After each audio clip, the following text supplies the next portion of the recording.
দ্বিতীয় দিন। প্রথম দিন ওই সাইডে টানা হয়েছে, আজকে এই সাইডে টানা হচ্ছে। তাই দেখুন, দেখা যায় এখানে কি কি মাছ আছে।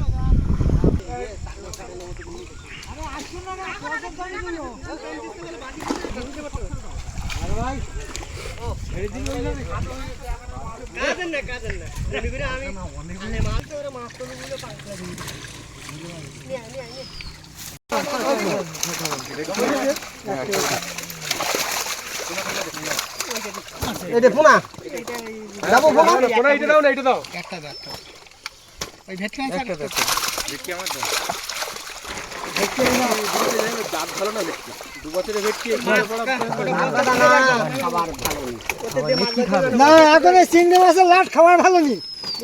হ্যাঁ খাবার আছে, ভেটকি জাত ভালো না, ঠিক বলেছি। কারণ আমার বাড়ির ভেটকি এক বছরের যা ভেটকি এইরকম ভেটকি। এইগুলো কি মাছ? লাল ভেটকি তো বাড়ে।